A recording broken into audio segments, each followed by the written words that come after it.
यो भूतं च भव्यं च सर्वं यच्चापि तिष्ठति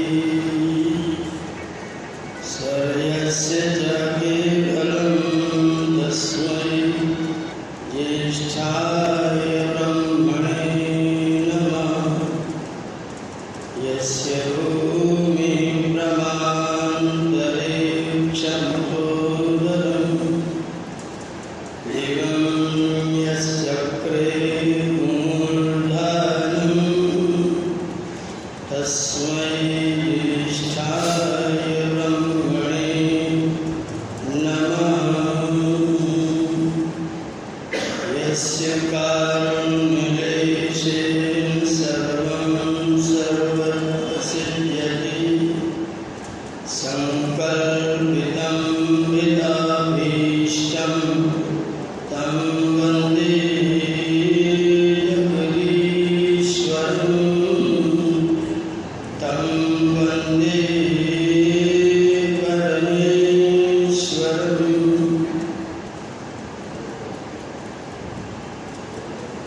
सभा में उपस्थित आर्य समाज के धर्माचार्य पुरोहित श्री प्रकाश जी, पुरोहित श्री देवव्रत जी,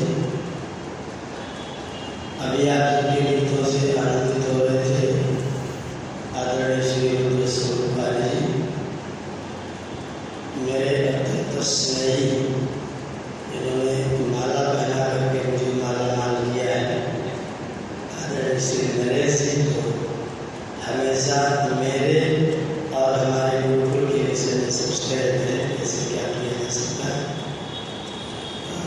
बहुत दिन से इनको याद कर रहा था मेरी बहन कविता गांधी, पता नहीं इतना दिन क्यों लगा यहाँ पर आने में, शुरू कर रहा था। आज वो पधारे हैं, मैं बहुत बहुत आपका स्वागत करता हूँ, अभिनंदन करता हूँ। जो विषय विचार के लिए रखा गया है, किंचित् मित्रं मनुष्यता, ये प्रश्न था यक्ष का युधिष्ठिर से, जो अभी थोड़ी देर में मरने वाला है उसका मित्र कौन है। ये प्रश्न पूछा युधिष्ठिर से यक्ष ने। मनुष्यता ये व्याकरण जानने वालों के लिए भविष्य काल का कंटिन्यूअस टेंस है। भविष्य काल का जो मतलब अभी निकट भविष्य में बस जाने वाला है, अंतिम श्वास लेने वाला, प्रतीक्षा कर रहे हैं। आज तो दाल का पानी भी नहीं पिया, आज तो किसी को नहीं पहचाने, आज तो ये हालत है। ऐसे लोगों का मित्र कौन है? किंचित् मित्रं मनुष्यता। जब ये प्रश्न पूछा गया, यक्ष ने युधिष्ठिर से पूछा, तो युधिष्ठिर ने निसंकोच भाव से उत्तर दिया, दानम मित्रम मनुष्यता। जो मरने वाला उसका मित्र कौन है? दान। जो मरने वाला है उसका मित्र दान। अब मन में जिज्ञासा होती, मरने वाला का मित्र दान कैसे बोले? शायद इसी प्रश्न के उत्तर के रूप में जब व्यक्ति जाने लग जाता है तो लोग लाके गाय की पूंछ पकड़ाना शुरू करते हैं, गाय की पूंछ पकड़ा देते हैं, और इतनी मरियल होती खुद भी डूबे इसको भी डूबा। दाना मित्रं मनुष्यता के नाम पर गाय की पूंछ पकड़ाई जाती है। हमने पूछा पंडित जी से, इसलिए बोले आप तो सब जानते हैं, आपको बताने की क्या जरूरत है। मैंने कहा जानते तो क्यों पूछते, नहीं जानते तभी तो पूछते, ये क्यों होता है? बोले बैतरणी नदी है। मैंने कहा वो कहाँ पर है? बोले अब आपके पास सवाल पर सवाल है, गोली पर गोली, गोली पर गोली मारे जाओ। हमने कहा बैतरणी नदी है कहाँ पर? धरती पर, आसमान में, किधर? बोले नहीं वो धरती पर नहीं, तो कहाँ? बोले गोलोक में बैठी है। मैंने कहा वो लोक कहाँ है? वो गोलोक कहाँ है? एक बच्चे से किसी ने पूछा तुम्हारा घर कहाँ है? बोला पोस्ट ऑफिस के सामने। उसने कहा पोस्ट ऑफिस कहाँ है? बोले मेरे घर के सामने। तुम्हारा घर कहाँ है? पोस्ट ऑफिस के सामने। बोले तो पोस्ट ऑफिस कहाँ है? बोले मेरे घर के सामने। बोले दोनों कहाँ है? बोले आमने सामने, दोनों आमने सामने। तो क्या पूछिए, गोलोक कहाँ है? जहाँ बैतरणी है। बैतरणी कहाँ है? जहाँ गोलोक। तो गोलोक है कहाँ पर? सेटेलाइट पर चित्र तो कुछ आता हो? बोले साहब देखिए है गोलोक लिखा हुआ है।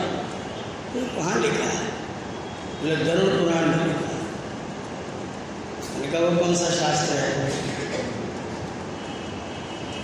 6 शास्त्र है ना, 6 शास्त्र में गरुड़ कौन सा है? तो बुझे तो ये कल्पना है।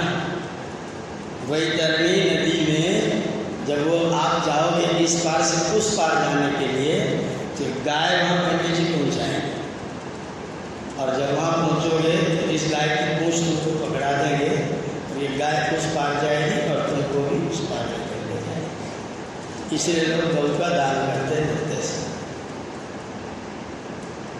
अब ये वैतरणी क्या चीज़ है? अगर संस्कृत व्याकरण को ठीक से जाने तो एक शब्द है वितरण। वितरण, वितरण माने क्या है? बांट देना। वितरण माने बांट देना। और वितरणम यत्र यस्मिन वा अस्ति सा वैतरणी। जहाँ पर वितरण होता है, वितरण किया जाता है, उसी का नाम क्या है? वैतरणी। तो जिसने वितरण नहीं किया वैतरणी में कैसे जाएगा? जो वितरण ही नहीं करेगा वो कैसे वैतरणी में जाएगा? हमारे पूरी वैदिक संस्कृति को देखिए, आकलन करिए इसका। व्यक्ति पैदा होगा, 5 साल तक उसको माँ पालेगी पोसेगी। 5 साल से 3 साल के लिए पिता के अधिकार में आएगा, पिताजी पालेंगे पोसेंगे। 8 साल का हो गया तो बच्चा गुरु के पास जाता है। फिर गुरु जी उसे पालेंगे पोसेंगे, बड़ा करेंगे, समाज के लायक बनाएंगे, और अपने जीवन के 25 वर्ष लगा करके वो विद्यार्थी सब कुछ इकट्ठा करके सब कुछ बटोरे। इसका नाम ब्रह्मचर्य आश्रम। जितना श्रम करेगा वो बटोरने के लिए करेगा, और लक्ष्य क्या होगा? ब्रह्मचर्य। ब्रह्मचर्य क्या? वेद स्वाध्याय ईश्वरोपासना। ब्रह्म माने वेद और ब्रह्म माने ईश्वर। वेद को पढ़ता हुआ ईश्वर को जहाँ पर चलना सीख जाए, प्राप्त करना सीख जाए, उसका नाम क्या है? ब्रह्मचर्य। वो आश्रम, उसके लिए तुमको श्रम करना है। फिर तुम आगे गृहस्थ, गृह तिष्ठति गृहस्था, जो घर में रहने लग गया वो गृहस्थ। आप गृहस्थ में थोड़ा थोड़ा बांटे, थोड़ा थोड़ा बांटे। जो इसने बटोरा था उसको थोड़ा थोड़ा बांटेगा, अपने पुत्रों को अपने जैसा तैयार करेगा। जब पुत्र तैयार हो जाएंगे तो उनको तैयार करना बंद कर देगा, फिर खुद को तैयार करने लग जाएगा। तब कौन से आश्रम में जाएगा? वानप्रस्थ में जाएगा, फिर जाके खुद को तैयार करेगा। और जब तैयार हो जाएगा फिर बांटने निकल जाएगा। पहले तैयारी करके थोड़ा थोड़ा बांटा, फिर तैयारी करने निकल गए, और अब तैयारी करके घर का किसी कोने का, किसी संप्रदाय का, किसी मत का, मजहब का नहीं, अब वो केवल वितरण करेगा। जो वितरण नहीं करेगा वो कैसे वैतरणी जाएगा? हमारी पूरी परंपरा में है, जब तुम बटोरो, इकट्ठा करो, जब तुम्हारे पास संचित हो जाए तो रखो मत, उसको ले जाके बांटो। गृहस्थ में थोड़े छोटे स्तर पर बांटो, अपने गांव में, अपने समाज में, अपने पुत्रों में बांटो। सन्यासी हो जाओ तो कोई समाज नहीं, कहीं बांटो, मनुष्य मात्र के लिए बांटो, लेकिन बांटो, वितरण करो। अगर वितरण नहीं करेंगे तो संसार ठीक रहने वाला। हम आए सारी कथाओं में सुनेंगे, मुट्ठी बांधे आया प्यारा मुट्ठी खोले जाए, क्या लेके आए थे क्या लेके जाओ, सब देश करते क्या लेके आए थे क्या लेके जाओ, कुछ भी साथ नहीं जाता है। मैं कह रहा हूँ कुछ भी यहाँ नहीं रहता है, सब कुछ साथ रहता है। सब कुछ जो हम यहाँ करेंगे वो सब साथ रहेगा। बटोरा है तो भी, बटोरा है तो कितने बड़े हुए, छोटे हुए, और बांटा है तो कितने बड़े हुए, ज़्यादा बड़े हुए। बांट दिया तो भी साथ जाएगा, बटोरा तो भी साथ जाएगा। बटोरा तो बटोरे रख लो, फिर कटोरा लेके बटोर लो। अगर यहाँ बटोरा है तो अगले दिन में कटोरा लेके बटोरो, क्योंकि जमा तो कहीं किया नहीं था, बटोरा ही तो था। तो जो बटोरने का संस्कार लिया है तो फिर बटोरने वाला संस्कार करो। कटोरा लेके बटोरा नहीं तो ताली बजा बजा के बटोरो। अब यार दोपहर को गाड़ी लेकर के जहाँ चौराहे पर गाड़ी रुके पहुँच जाए, 4 लोग बटोरने वाले, तो उस जन्म के बटोरने वाले उन्होंने उस जन्म में भी नहीं बांटा और अब तो बांटने का कोई जन्म नहीं, अभी बटोरने की जुगाड़ है। लेकिन जाएगा साथ, जो कुछ भी करेंगे सब कुछ पक्तारम पक्वा पुनराविशाद, पक्तारम पक्वा पक्वा पक्तारम एव पुनः आविशाद। पक्वा है जो पका हुआ फल है, जो पका हुआ फल है वो किसके पास आएगा, पक्ता के पास, जो पकाने वाला है, जो पाचक है उसने जैसा पकाया है उसके पास वैसा ही बन जाएगा। अब मैं जा रहा हूँ, मैं यात्रा कर रहा हूँ, तो यात्रा करते समय कुछ सामान बटोरूँ कि न बटोरूँ। आप हम कोई जब यात्रा करते हैं तो कुछ सामान लेते हैं कि नहीं लेते, कौन सा सामान लेते हैं,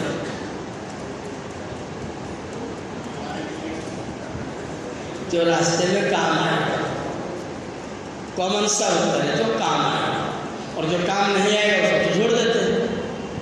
तो जो तुमको चाहिए रास्ते में जाते समय और वहाँ पहुँचने पर वो तो तुम लेके जाते हो ना, तो तुम्हें अगली बार आने पर क्या चाहिए, उसको लेकर के जाओ। लेके नहीं जाओगे तो आओगे तो क्या मिलेगा, और वहाँ पहुँचोगे तो क्या पाओगे। इस शरीर को छोड़ करके मैं अगले शरीर में जाऊंगा, अपना सुल्तानपुर छोड़ के मैं कलकत्ता आऊँगा।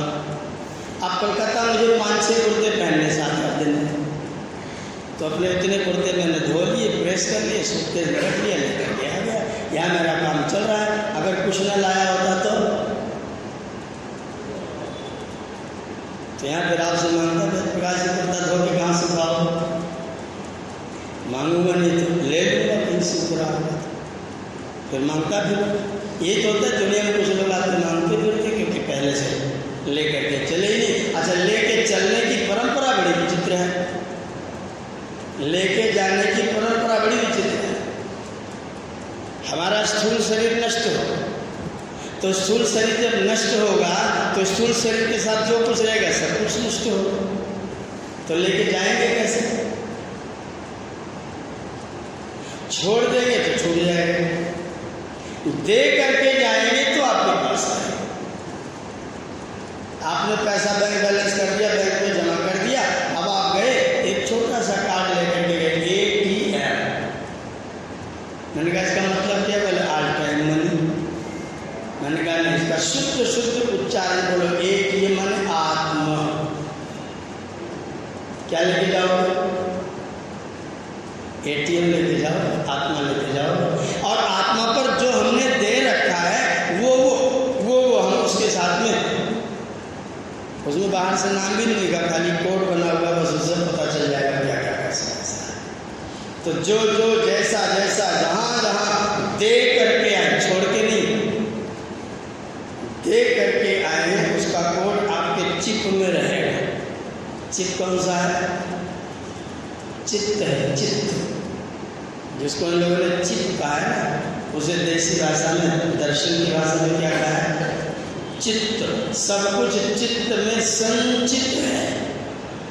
जब अगली बार आओगे तो वो चित्त तुम्हारे पास, चिप तुम्हारे पास रहेगा, वो चिप लेकर के ही हम पैदा होंगे, और उस चिप में देख करके जो जो दे करके आए वो आपको प्राप्त होगा। तो जब जाना हो तो देके जाया जाए कि ना जाया जाए, छोड़ के जाएंगे तो एक व्यक्ति जेब में पैसा डाला 100 रुपया, गया सब्जी खरीदने, उसी जेब में मोबाइल रख लिया, रास्ते में किसी का फ़ोन आ गया, अब फ़ोन निकाला, रुपया भी सड़क के निकल गए, ये तो फ़ोन पर बतियाता चला गया, रुपया यहाँ गिर गया। सब्जी के पास पहुँचा, उसने सब्जी खरीद लिया 100 रुपये के हिसाब से, जेब में हाथ डाला तो पैसे नहीं, इसलिए कहा भाई थैला रख ले, मैं भी फिर से आकर पैसा लेके जाऊँगा, तब फिर आऊँगा तो दूँगा। ये चला गया घर। अब वहाँ से जब बाजार से चलेगा घर के लिए तो इसकी दृष्टि कहाँ पर होगी? सड़क पर।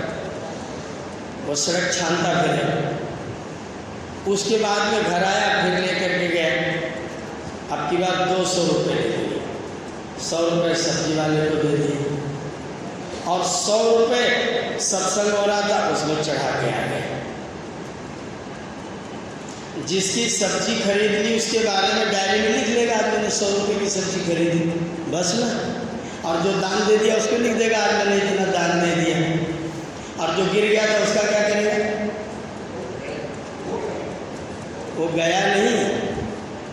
हमारे जनपद में बाजार के थोड़ी दूर पर पुणवार गाँव है, पुणवार बाजार है। मैं उसके पास में छोटा सा गांव है, वर्मा जी का घर, उसमें गया था। लौट के पैदल सड़क पर आ रहा था तो एक आदमी झुका, कोई कागज उठाया, फिर ऐसे फेंक दिया। मैंने कहा भाई ये क्या है, क्या उठाया, क्या फेंक दिया? बोला अरे पंडित जी तुम जाओ यार। मैंने कहा मैं जानना चाहता हूँ क्या उठाया, क्या फेंका, फेंक क्यों दिया? उसने कहा कि मैं 3 दिन पहले इधर से गया था सब्जी लेने के लिए तो 100 रुपया गिर गया था और बीड़ी का ऊपर वाला कागज पड़ा था, कलर एकदम एक ही जैसा लग रहा था, उसी को उठाया और बीड़ी का कागज बनाया। मैंने कहा 100 रुपया गिरा था तो इतनी चिंता है? बोले ऐसी कमाई है आखिरकार, ऐसे थोड़ी गिर जाना है। जो छूट गया वो 3 दिन तक बीड़ी का कागज उठवा रहा है। जिसकी सब्जी खरीद ली उसकी कोई चिंता अगले दिन सोचने की जरूरत, और जो दान दे दिया था वो रोज घोषणा हो रही भाई साहब ने इस कथा में 100 रुपये का दान दिया है, और उस घोषणा को पढ़ करके इसकी शर्ट हटने को हो जाती, इतना चौड़ा हो जाता, मैंने भी दान दिया। वही 100 रुपया इसको खुशी प्रदान कर रहा है, वही 100 रुपया इसको नो मेंशन, कोई प्रतिक्रिया नहीं, और वही 100 रुपया इसको बीड़ी की कागज उठवा रहा है। एक छूट गया, एक खर्च किया, एक दे दिया। कौन सा आपको सुख देने वाला है? जो दे दिया वाला है वो आपको गर्व महसूस कराता है, जो छूट गया वो आपको चिंता महसूस कराता है। जो व्यय कर दिया ठीक है तो प्रयोग ना करने बात है, उसके लिए कोई चिंता करने की जरूरत नहीं। हमने अपने जीवन में आ करके बिना किसी के कुछ दिए अपना जीवन प्राप्त किया है क्या? कोई एक व्यक्ति ऐसा महसूस करता हो कि मैंने किसी से कुछ नहीं लिया? कोई एक व्यक्ति? संभव है? असंभव है। हमारा पूरा का पूरा जीवन आश्रित जीवन है। सांख्य दर्शन में महर्षि कपिल ने पूरी प्रकृति को आश्रितम विशेषण से जोड़ा। ये आश्रित है, प्रकृति सारी आश्रित है। तो हमारा शरीर, हमारा जीवन, ये भी आश्रित है। ये बिना किसी के आश्रय के हो ही नहीं सकता। माता पिता का आश्रय पर आश्रित है, वृक्ष वनस्पति फल फूल दाना पानी वायु जल अग्नि आकाश पृथ्वी, इन सब के आश्रित है। अगर ये सब कुछ न देते तो फल अपने आप को समर्पित न करता, जल अपने को समर्पित न करता, वायु अपने को समर्पित न करता, तो हमारा जीवन होता क्या? वृक्ष जड़ है, जड़ है, कुछ नहीं सोचता विचारता, लेकिन आप उसके पास जाते हैं तो उसे कुछ पाते हैं कि नहीं पाते हैं? वो सारे जीवन देता है, सारे जीवन। हवा आगे चलती है तो ऑक्सीजन देता है। हमारी जो गैस निकलती, आर्गन कार्बन इथेन मिथेन, उसको सबको खा जाता है, कार्बन को खा लेता है, ऑक्सीजन को देता है, पत्ते गिरा दे तो धरती की उर्वरा शक्ति बढ़ा देता है, फल गिरा दे तो आपको शक्ति और ऊर्जा प्रदान करता है, फूल दे दे तो वातावरण को सुगंधि से भर देता है, सूख जाए मर जाए तो आपके दरवाजे में आपके घर की लाज सारी जिंदगी बचाता रहता है।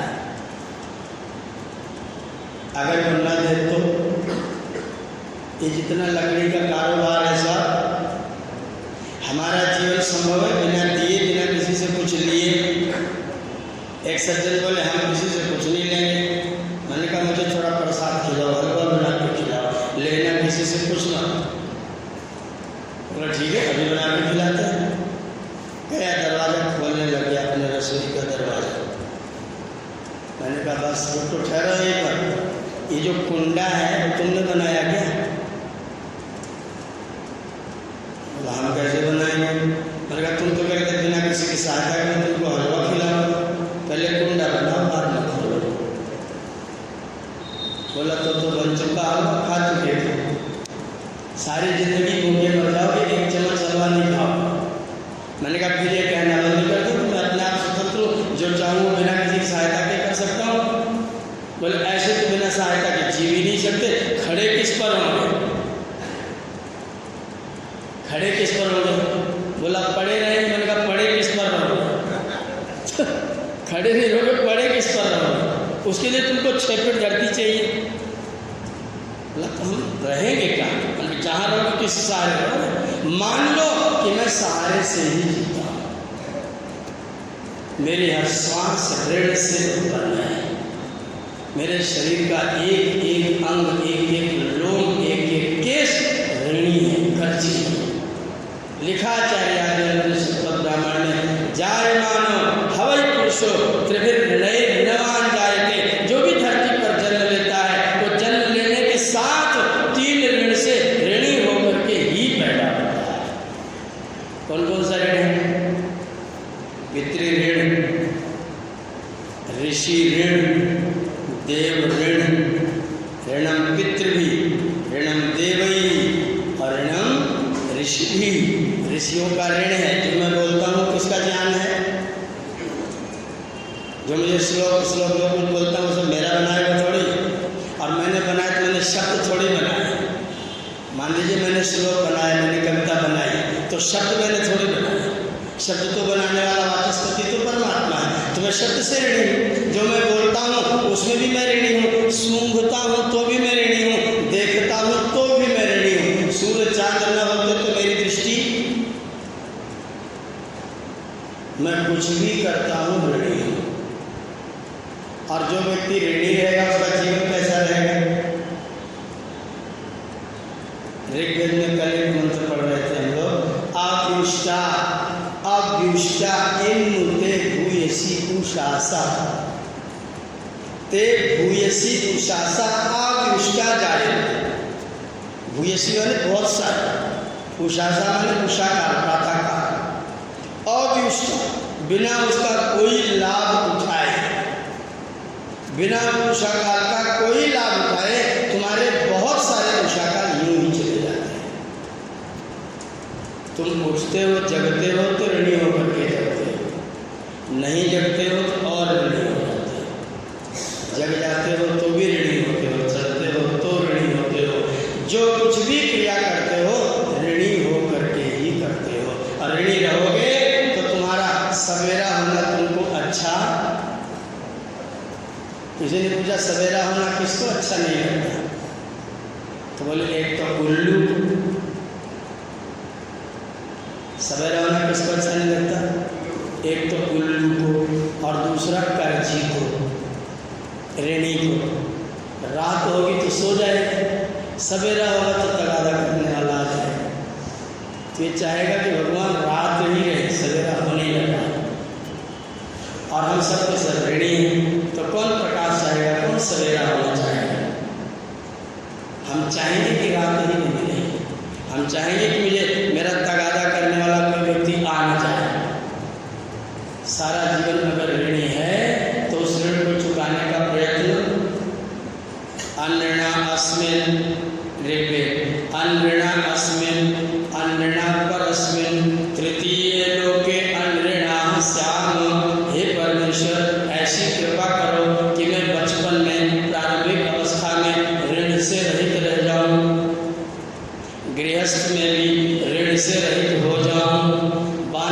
वानप्रस्थ में भी ऋण से रहित हो जाऊं, संन्यास में पहुंच जाऊं और ऋण पूरा चुका लूं, तो मेरे तीनों जो ऋण वाले जनेऊ के धागे थे वो सब संन्यास में उतर जाते हैं।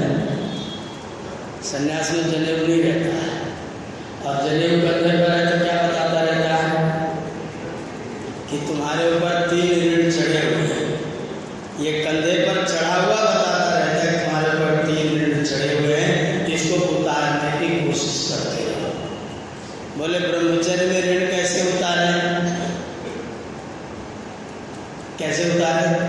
वेदाध्ययनेन गुरु शुश्रूषया च। ब्रह्मचर्य अवस्था में ऋण कैसे उतारें? अध्ययन जम के करें और गुरु को संतुष्ट करने का कार्य करें, गुरु की सेवा करें। ब्रह्मचर्य अवस्था में ऋण उतरेगा। गृहस्थ का ऋण कैसे उतरेगा? पंचयज्ञ सेवनेन सुसंतान निर्माणेन च। गृहस्थ का ऋण कैसे उतरेगा? जीवन में पंचयज्ञ को समाहित करें। जीवन में पंचयज्ञ समाहित हो और मैं जितना योग्य बना हूं उससे उत्तम, उससे योग्य संतान का निर्माण करूं, तो मेरा गृहस्थ में ऋण उतरेगा। मैं जितना बन पाया अपने से योग्य, अपने से उत्तम, स्वस्थ, श्रेष्ठ चरित्र वाले संतान को मैं पैदा करूं, तो मैं गृहस्थ में ऋण से पूर्ण होता हूं। वेदाध्ययन करता हूं, गुरु की शुश्रूषा करता हूं, सेवा करता हूं, तो ब्रह्मचर्य अवस्था में ऋण से पूर्ण होता हूं। अब जब वानप्रस्थ में जाएगा तो स्वाध्यायेन ईश्वरोपासनया च। अधिकतम स्वाध्याय करे और अधिकतम ईश्वर की उपासना करे। अधिकतम स्वाध्याय, जितना समय निकले उतना स्वाध्याय। और 2 प्रकार का स्वाध्याय, एक तो सो नाम वेदा तस्याध्ययन, स्व माने वेदादि सत्य ग्रंथ उनका अध्ययन कर, और दूसरा स्वस्य आत्मनः अध्ययन स्वाध्याय, अपना अध्ययन करे कि मैं क्या हूँ, मेरी औकात कितनी है, मेरी लायकात कितनी है, मैं दुनिया के लिए कितना हितकारी, मेरे रहने से दुनिया को कितना फायदा है, मेरे रहने से मुझे कितना फायदा नहीं, तेरा फायदा क्या भाई तेरा हो ना, तू तो ये बता कि तेरे रहने से दुनिया को क्या लाभ हो रहा है। तुम जीते हो तो दुनिया के जीने में कितना जीने का काम करते हो। तुम जीते हो तो दुनिया के जीने में कितना जीने का काम करते हो। तुम्हारे रहने से संसार को कितना लाभ है, इसका अध्ययन नित्य करो। आज मैंने दुनिया को क्या लाभ पहुंचाया? कोई ज्ञान बांटा, किसी को अच्छी बात सिखाई, कोई मधुर वचन बोला, कोई वायु शुद्ध किया, कोई हवा को पवित्र करने की कोई कोशिश की, कोई जल को शुद्ध करने की कोई कोशिश की, और सारे ऋण से उतरने के लिए ऋषियों ने कहा पंचयज्ञ करो। पंचयज्ञ करो तो सब ऋणों से ऋण होगा। कैसे? ब्रह्म यज्ञ करोगे तो ऋषियों के ऋण से ऋण हो गए, देव यज्ञ किया तो देवों के ऋण से ऋण हो गए, देव यज्ञ करोगे तो घर में पुरोहित को बुलाओगे, आचार्य के ऋण से ऋण हो गए, उठोगे तो माता पिता का चरण स्पर्श करोगे, माता पिता के ऋण से ऋण हो गए, और थोड़ा सा परिवेश की आहुति डालोगे तो अन्य प्राणियों के ऋण से ऋण हो गए। पंचयज्ञ करोगे तो 5 यज्ञों से तुम ऋण से पूर्ण होने का प्रयत्न करते रहोगे।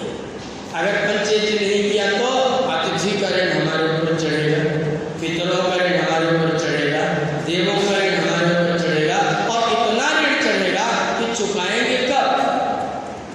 इसीलिए युधिष्ठिर ने बड़ा व्यापक उत्तर दिया, दानम मित्र मनुष्यता है, देना मरने वालों का मित्र है। छोटा सा शब्द है दान। दान दान माने देना। क्या देना? अलग अवस्था, अलग व्यवस्था, अलग परिस्थिति के अनुसार अलग अलग देना,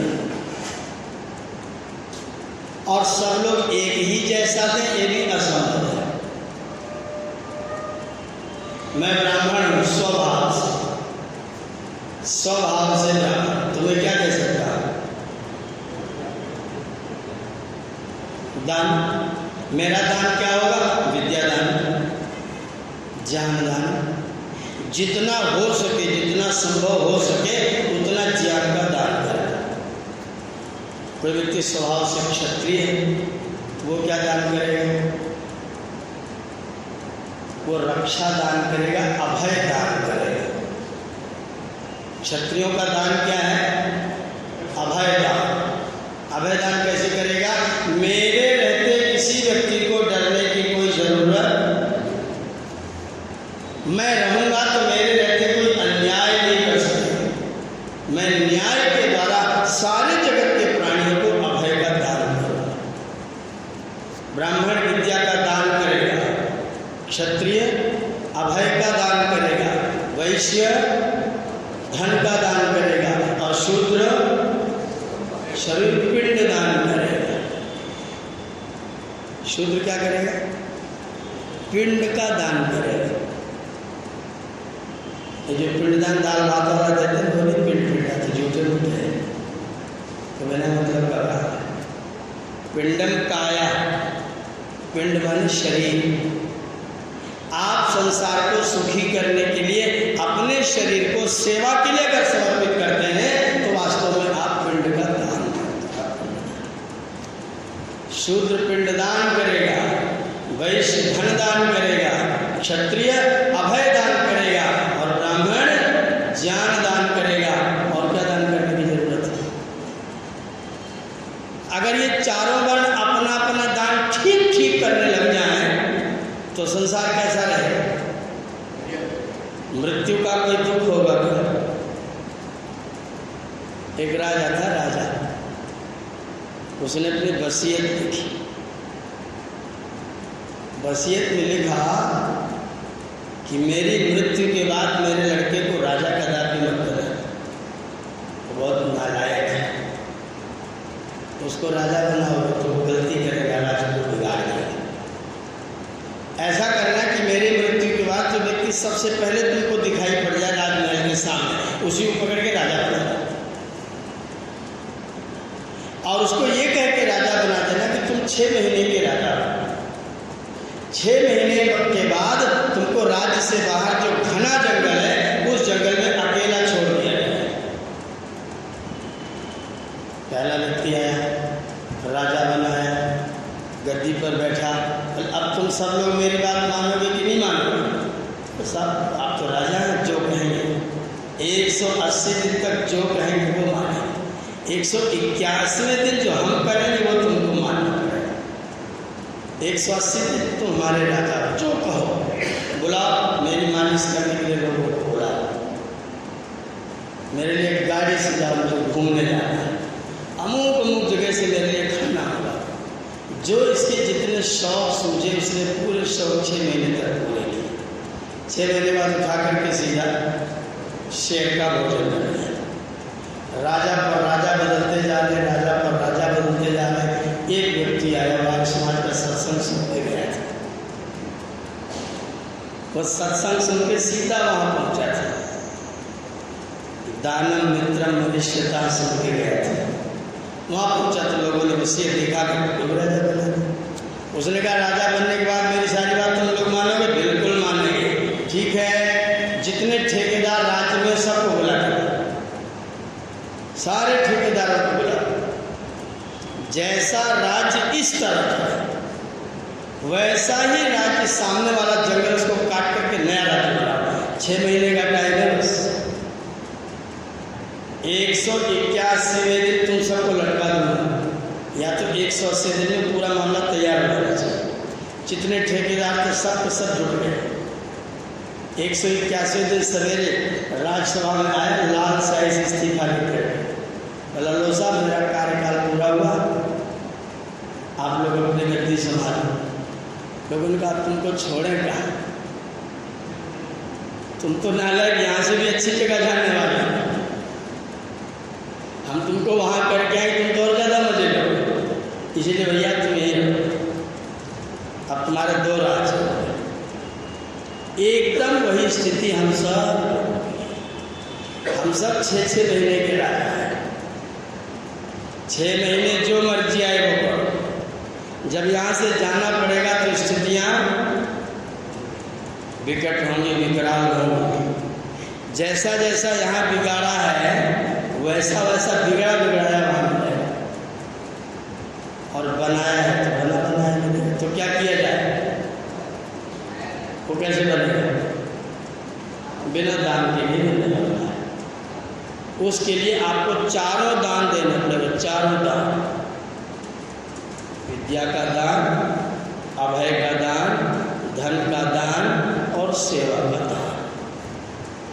चारों दान बिना किए आपका अगला वाला ठीक होने वाला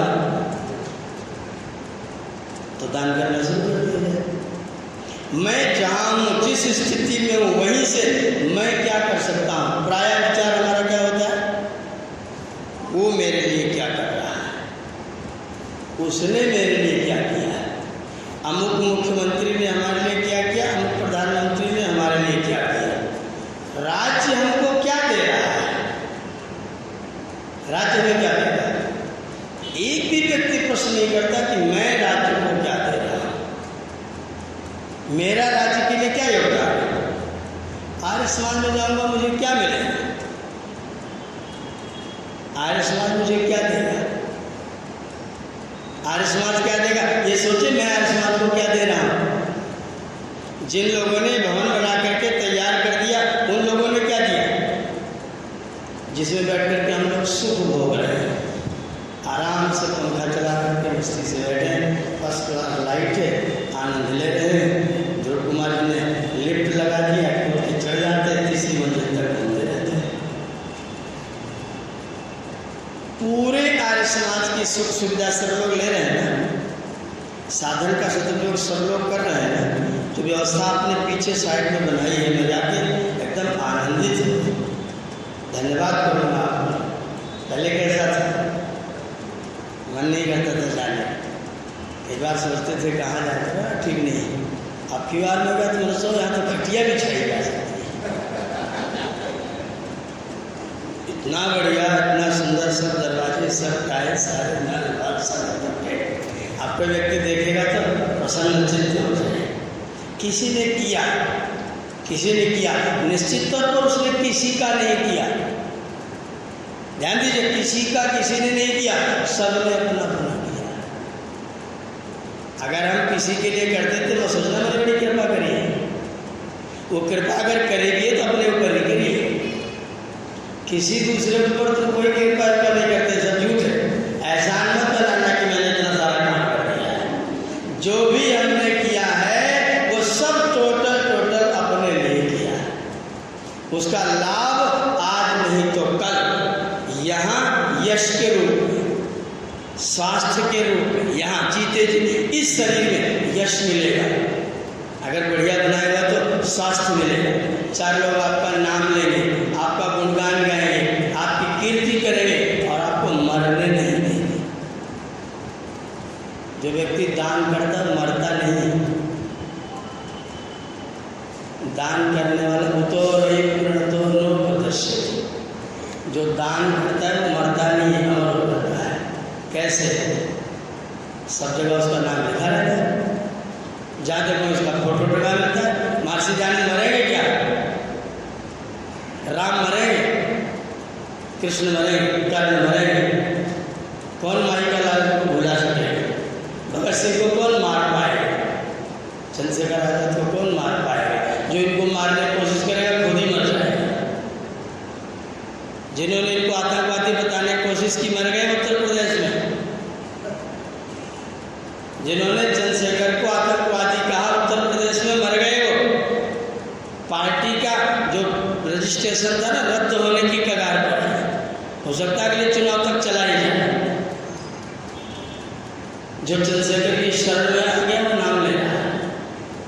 तो राम प्रसाद भगत सिंह के गुणगान गाएगा, वो खुद भी अमर होगा, और इनको मारने की चेष्टा करेगा वो नहीं बचेगा। जिसने दान दिया है अमर है वो व्यक्ति, उसका नाम रहता है। वो कीर्ति, अथर्ववेद का मंत्र, कीर्ति यस्य सजीवति, जिसकी कीर्ति है वो कभी मर नहीं सकता है। शरीर के मरने से कभी मनुष्य नहीं मरता है। विचार के मरने से शरीर के रहने पर भी मनुष्य मर जाता है। शरीर के मरने पर भी मनुष्य जिंदा रहता है। मनुष्य जिंदा रहता है, आदमी नहीं। शरीर मर जाता है लेकिन मनुष्य जीवित रहता है, और नहीं तो शरीर जिंदा रहता है, मनुष्य ही मर जाता है। मुंह दिखाने के लायक नहीं रहता, कोई नाम नहीं लेता, सब छू छू करते हैं।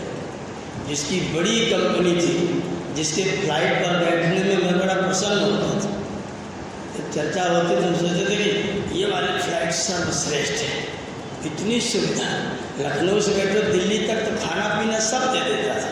आप पट्टे का नाम ले लो तो हालत खराब है, जानते हैं ना, कोई जरूरत नहीं, सब जानते हैं। ऐसा होता है, अपने देश में आ नहीं सकता है, जिंदा है क्या,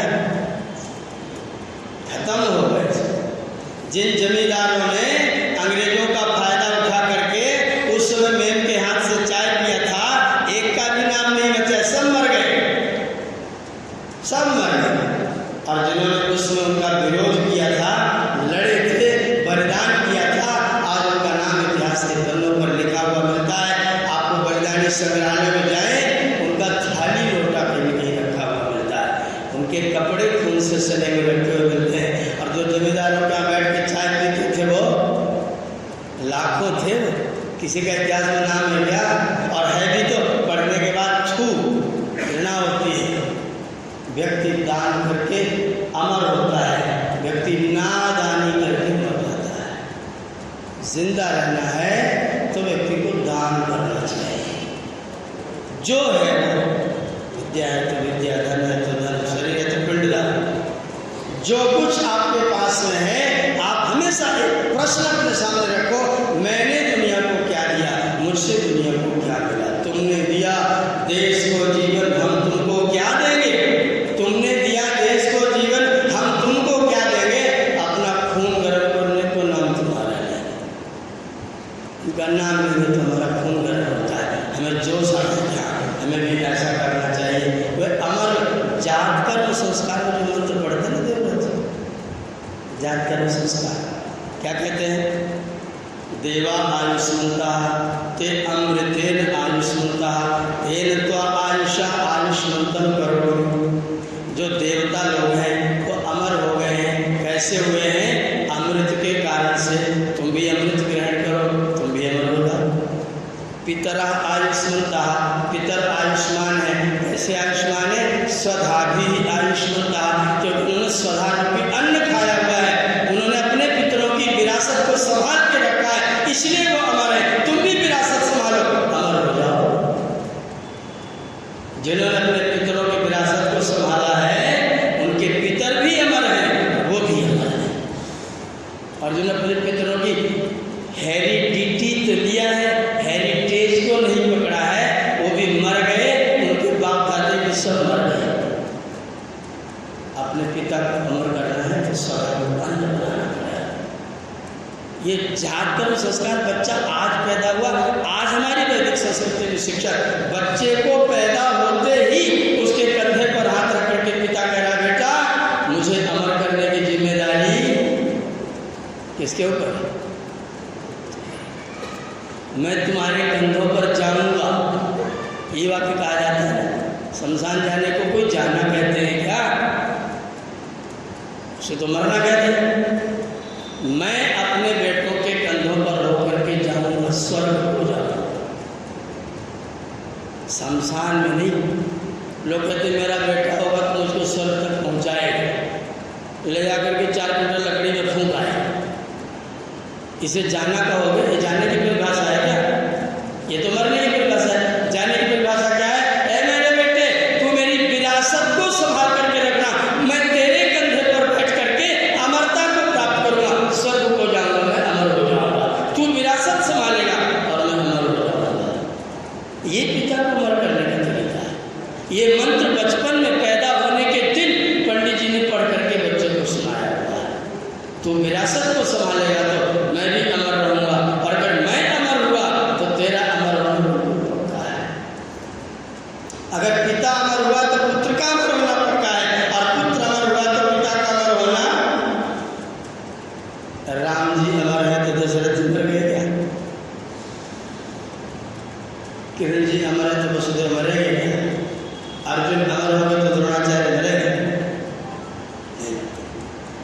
शिष्य के कंधे पर गुरु जाता है, पुत्र के कंधे पर पिता जाता है। जो लाश है ना पिता नहीं है, पिता की विरासत पुत्र के कंधे पर होकर के पहुंची होती है।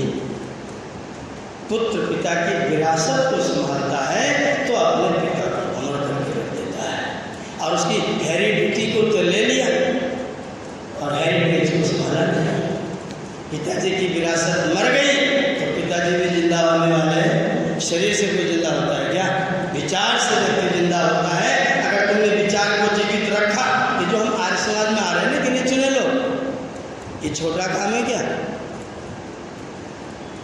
ये छोटा काम नहीं, ये अपने पूर्वजों को अमर करने का काम है।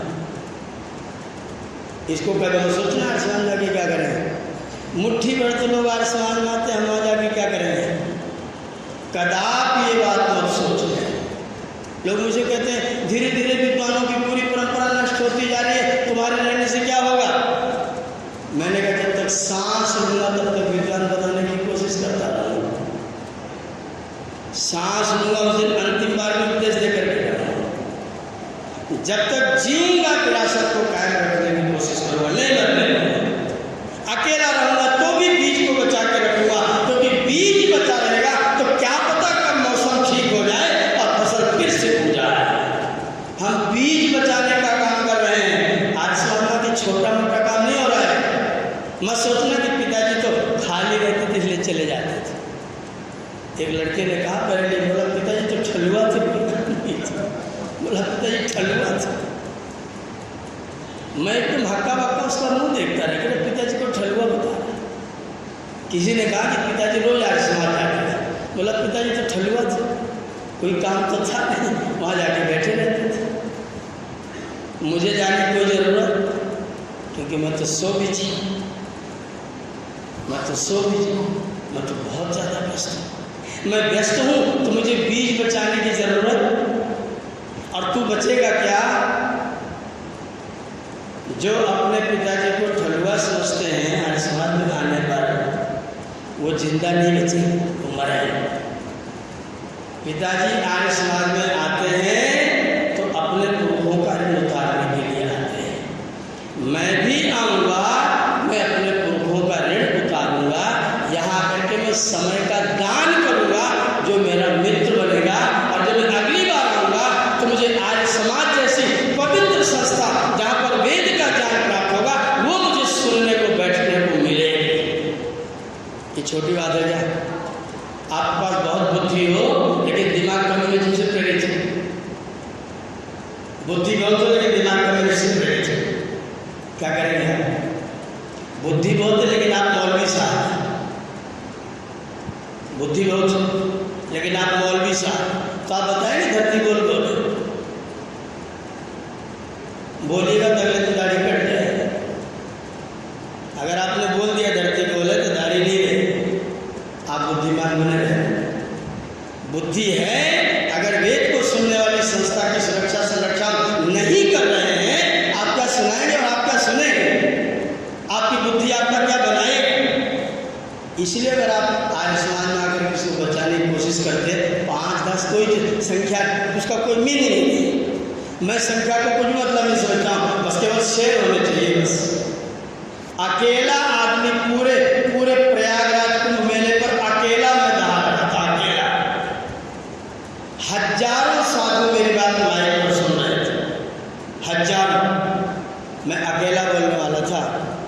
जब खत्म होने का अवसर आया माघ मेले का 15 दिन बाद, तो उनमें से लगभग 150 साधु बड़ी बड़ी पगड़ी बांधे, तमाम सारा माला रुद्राक्षी लपेटे आए, बोले शिवदत्त पांडे कौन है? हमारे सब बच्चे डर गए। बोले कोई खतरा जरूर, गुरु जी ने कुछ बोल दिया होगा और ये बाबा लोग झगड़ा करें। बच्चों ने कहा नहीं गुरु जी तो नहाने गए। मैं अंदर बैठा था कुटिया में, मैंने आवाज़ सुनी। मैंने एक बच्चे बोला कौन है? बोले बाबा जी लोग आए। किसको ढूंढ रहे? बोले आपको ढूंढ रहे, अंदर ही रहो। बच्चे मेरे हित से लोग सबको अंदर ही रहो। मैंने बाहर तो निकली भाई, मैं जिम्मेदार व्यक्ति हूँ यहाँ का, मैंने मेला लगाया हुआ है तो मुझे तो जवाब देना पड़ेगा। मैं बाहर है, हाथ कुर्ता पहना हुआ और कटवस्त्र पहना हुआ, आश्चर्य करेंगे, वो लगभग 150 बड़े बड़े मंडलेश्वर लोग थे, वो सब आए। जब बच्चों ने बताया कि ये मेरे गुरुजी आचार्य शिवदत्त जी हैं, तो सब के सब जमीन पर ऐसे पट लेट गए, सारे लेट गए। मैं तो आश्चर्यचकित था, मैंने कहा उठिए, बोले सिर पर हाथ फेरिए तो उठे। बाबा जी लोग, वो बच्चे भी आश्चर्य कर रहे थे, गुरुजी क्या तमाशा है। मैंने कहा अच्छा चलिए उठिए, 2-4 लोग सिर पर हाथ रखा, उठिए। वो लोग उठे, मैंने कुर्सियाँ लगा, बोले यहाँ नहीं, आप कुर्सी पर बैठे, हम लोग यहाँ बैठे हैं। बिना कोई आसन 150 व्यक्ति मेरे सामने बैठा था, और मुझे क्या कहा उन्होंने पता है, और रिकॉर्ड है मेरे पास रखा हुआ है, उनकी बात रिकॉर्डेड है। वो बोलते हैं माघ मेला 52 किलोमीटर एरिया में लगा हुआ है। माघ मेला 52 किलोमीटर एरिया में लगा हुआ है, पूरा गहरा 52 किलोमीटर है। और हम लोग पूरे माघ मेले में 15 दिन से ठहर रहे हैं। एक भी कैंप में एक भी व्यक्ति ऐसा नहीं है जो वेद मंत्र पढ़ करके और सीधा उसके अर्थ की व्याख्या करता है। पूरे माघ मेले में एक भी कैंप में एक भी व्यक्ति ऐसा नहीं। आप अकेले व्यक्ति हैं जो वेद का मंत्र पढ़ते हैं और सीधे मंत्र को पढ़कर उसके शब्द बोल करके और उसकी व्याख्या करके सुनाते हैं। आज 15 दिन हो गया, जब आपका व्याख्यान प्रारंभ होता है तो हम अपना माइक बंद करवा देते हैं, आपके व्याख्यान को बैठ करके पूरा सुनते हैं। डायरी खोल के दिखाया एक बाबा ने, 300 पेज मेरे व्याख्यानों को उसने नोट करके रखा। मैं तो आश्चर्यचकित हूँ, 300 पेज की डायरी। देखिए आपने इस तारीख को ये बोला, इस तारीख को ये बोला, इस तारीख को ये बोला, इस तारीख को ये बोला, इस दिन इस मंत्र की व्याख्या में आपने ये कहा। मैं एकदम आश्चर्यचकित था, और मैं कितना गदगद था, कितना प्रसन्न था महर्षि दयानंद की जयकार करने के लिए कि महर्षि जीवित है। अगर कोई एक भी वेद का व्यक्ति जीवित है तो सारे संसार के लोग उसके सामने नतमस्तक होने के लिए आते हैं। ये बीच में ज़्यादा छोटी मोटी बात नहीं है। आप मत सोचना बहुत छोटा कार्य कर रहे हैं, तुम्हारे तो बहुत थोड़े से लोग हैं। मैं बिल्कुल चिंता नहीं करता और सारे देश में घूमता हूँ। और मजे की बात है, कोई व्यक्ति सामने बात करने के लिए नहीं आता है। सरेआम चैलेंज करते, सरेआम फेसबुक पर सरेआम चैलेंज। मैंने चैलेंज किया, अगर कोई ज्योतिषी भद्रा की परिभाषा ज्योतिष शास्त्र के अनुसार लिख करके बता दे, कल से प्रवचन करना बंद कर दे। 10-12 लोगों ने लेख लिखा उसके ऊपर, एक ने भी भद्रा की परिभाषा नहीं लिखी। बोले आप लोग आर्य समाजी हैं, आप लोग सबका खंडन करते हैं, आप लोग हमारी तो मानेंगे ही नहीं। मैंने कहा कि मैंने प्रश्न किया, उसका ये जवाब नहीं है। भद्रा की परिभाषा ज्योतिष शास्त्र के अनुसार बताओ, और आपको कोई मिल जाए तो मुझे बतवा दो। पूरे भारतवर्ष में फेसबुक पर कोई बता भद्रा कहते किसको, बस होती है, करोगे तो सत्यानाश हो जाएगा। अभी पाताल में है, अभी धरती पर है, कल आकाश में चली जाएगी। राखी बांध दिया तो हाथ कट के गिर जाएगा, बहन ने कर दिया तो बहन मर जाएगी।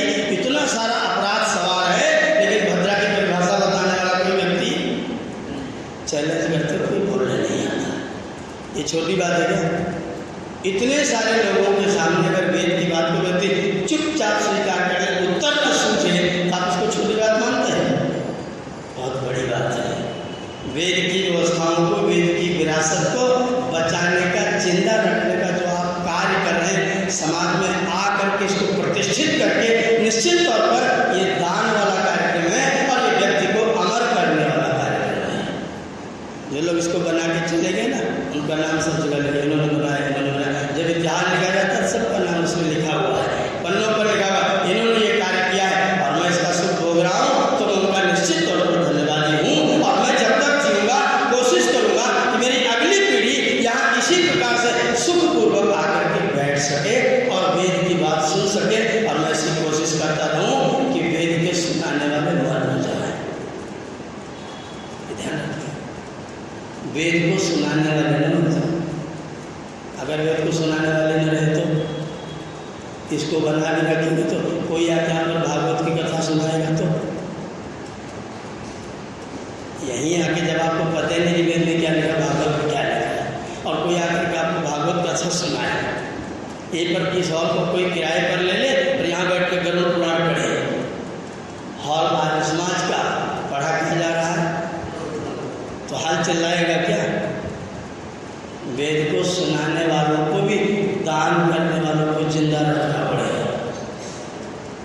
जो वेद सुना सके, जहाँ वेद सुनाने वाले पढ़ सके, जहाँ वेद सुनाने वाले रह सके, जहाँ से वेद सुनाने वाले मिल सके। मुसलमान के पास मदरसे हैं, आपके पास क्या है? आपके पास वेद सुनाने वाले गुरुकुल के हैं। कभी रुद्र जी से बातचीत हो रही थी, चर्चा चल रही थी, आदरणीय वेद प्रकाश जी कह रहे थे, इस तरह से वेद के मंत्र को कहीं से भी पकड़ के अर्थ बताने के लिए व्यक्ति कहाँ से आएगा? जिस व्यक्ति ने व्याकरण और निरुक्त को गंभीरता से नहीं जाना, वो किसी शब्द के अंदर प्रवेश करने की हिम्मत ही नहीं कर सकता है, उसका साहस नहीं है। शब्द के अंदर वो व्यक्ति प्रवेश करेगा, ऊपर ऊपर सब लोग जाकर विश्वान देव शब्द दुर्तान पराशर। इस मंत्र में देव और सविता ये दो विशेषण क्यों जोड़े गए, इसका उत्तर कोई बताए? हिरण्यगर्भा में हिरण्यगर्भा जोड़ा गया, या आत्मदा बलदा में आत्मदा बलदा जोड़ा गया, यस्य विश्वपास्ते प्रश्न जैसे देवा जोड़ा गया।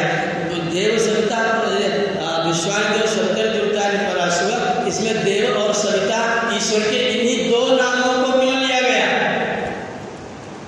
अगर कोई आगे पूछे तो जिसने देव और सविता को ठीक से नहीं समझा वो क्या समझाएगा? विश्वानि दुरितानि पराशर, क्या प्रार्थना है? विश्वानि दुरितानि पराशर, सारे दुर्गुणों, दुर्व्यसनों और दुखों को पराशर, हॉल से बाहर झाड़ू लगा के फेंक। क्या प्रार्थना किया? जितने दुर्गुण, जितने दुर्व्यसन, जितने दुख हैं, उनको झाड़ू लगा के घर से बाहर फेंक। कौन फेंकेगा? कौन फेंकेगा? हॉल में गंदगी किसको दिखाई देगी? जो घर में झाड़ू लगाता होगा, जिसका घर ही गंदा होगा, उसको गंदगी दिखाई देगी क्या? वो तो मजे से भोजन करेगा, चाय पिएगा, गिलास में डालेगा, उसके ऊपर जूता से लतिया हुआ दिन भर घूमेगा और सवेरे पैंट में चाय का छींटा दाग लगा हुआ होगा। नहीं, सफाई कौन करेगा? जो देव होगा। देव माने जो दिव्य होगा। ईश्वर ने विश्वान देव में जो देव विशेषण जोड़ा, वो क्यों जोड़ा? दुर्गुण, दुर्व्यसन, दुख किसको दिखाई देगा? जो खुद दिव्य होगा। जो खुद तंबाकू खाता होगा, उसको तंबाकू खाने वाला खराब लगेगा क्या? बीड़ी पीने वाले को बीड़ी पीने वाला बुरा लगेगा? उसे तो मजा आ जाए, ये वाली ज़्यादा अच्छी है, ये तेरी वाली तेरी है, और मेरे को ही पकड़ा। सिगरेट पीने वाले को सिगरेट पीने वाले से क्या घृणा है? पान खाने वाले को पान खाने वाले से क्या घृणा है? जो खुद दिव्य होगा उसको बीड़ी से भी बदबू आएगी, तंबाकू से भी बदबू आएगी, हर चीज से, हर खराब चीज से बदबू आएगी, उसको नहीं खाएगा, न खाने देगा, खाता होगा कोई तो छोड़ के भाग जाएगा। तो देव होगा वही न दुर्ताने को दूर करेगा, और देव होगा तो भी नहीं दूर करेगा। जान लीजिए, आप बहुत अच्छे व्यक्ति हैं, आप बहुत अच्छे व्यक्ति हैं, तो पड़ोसी के बच्चों को अच्छे स्कूल भर्ती कराने जाएंगे क्या? आप अच्छे व्यक्ति हैं ना, तो पड़ोसी के बच्चों को किसी स्कूल में भर्ती कराने जाएंगे, अच्छे स्कूल में, कि अपने बच्चे को जाएंगे? पड़ोसी वाले क्यों नहीं जाते? आप अच्छे व्यक्ति हैं ना, तो क्यों नहीं जाते? क्योंकि आप सविता नहीं हैं। इसलिए विश्वान देव में दूसरा विशेषण क्या जोड़ा? सविता। सविता माने पैदा करने वाला, पालन करने वाला और प्रेरणा करने वाला। क्या अर्थ है? पैदा करने वाला। मेरे दुर्गुणों की, दुर्व्यसनों की, दुखों की चिंता किसको होगी? जितनी मेरे पिता को होगी उतनी किसी को नहीं होगी। इसलिए पैदा करने वाला जुड़ेगा तो मेरी दुर्तानी दूर होगी। और जो पालन नहीं करता वो आपकी चिंता कितनी करेगा और क्यों करेगा? इसलिए पालन करने वाला भी चाहिए, और पालन करने वाला अगर प्रेरणा करने वाला ना होगा तो दूध तो पिलाएगा लेकिन व्यायाम, पिता है, पालन करता है, दूध 2 लीटर पिलाएगा लेकिन व्यायाम, क्योंकि प्रेरक तो है नहीं, न खुद व्यायाम करेगा, न बच्चों को व्यायाम कराएगा, दूध बढ़िया पिलाएगा, बादाम भिगा के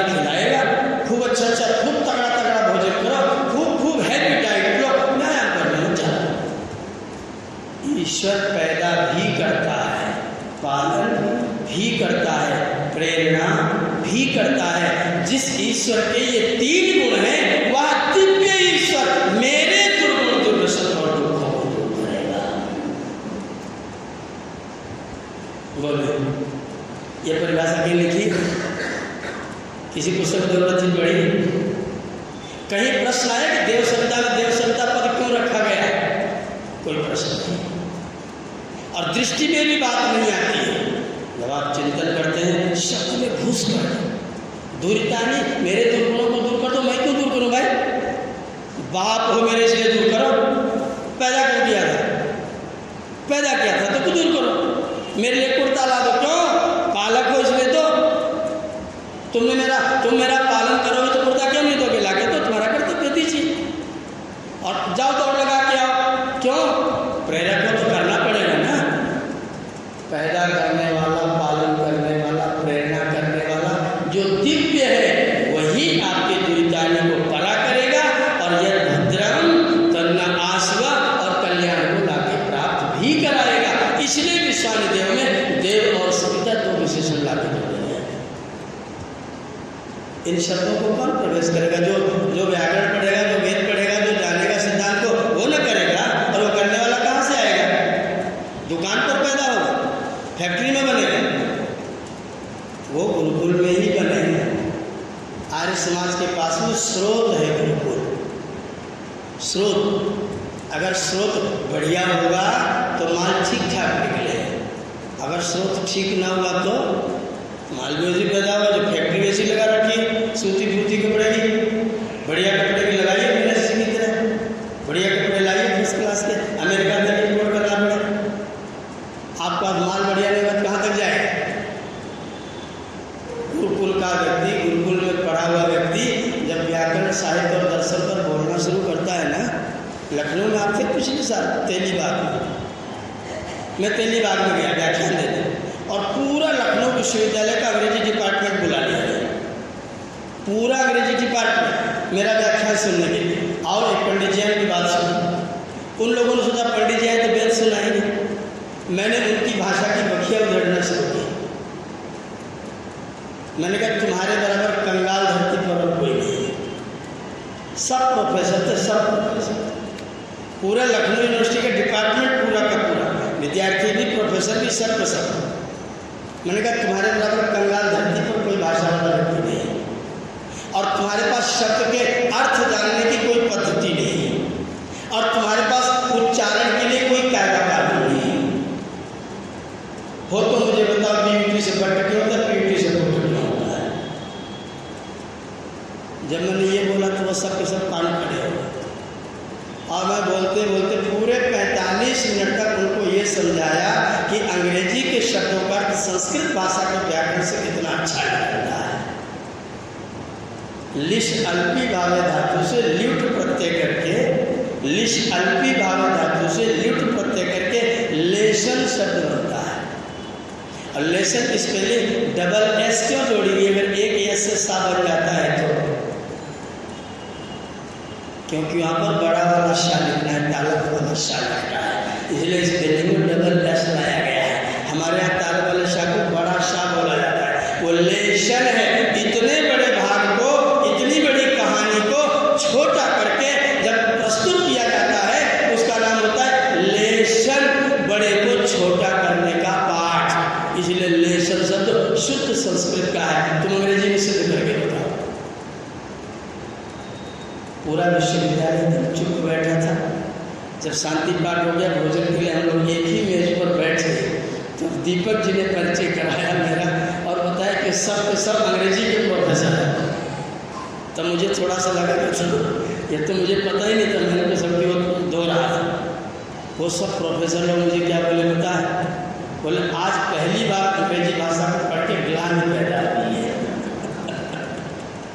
आज पहली बार प्राइमरी से लेकर के एमए तक अंग्रेजी पढ़ने की ग्लानि पैदा हुई है और दुर्भाग्य है कि मुझे संस्कृत पढ़ने का मौका नहीं मिला।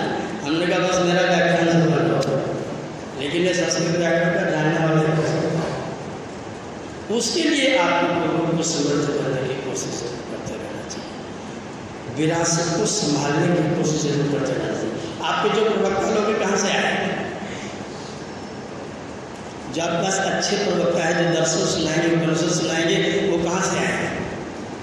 गुरुकुल के अलावा कोई रास्ता नहीं है।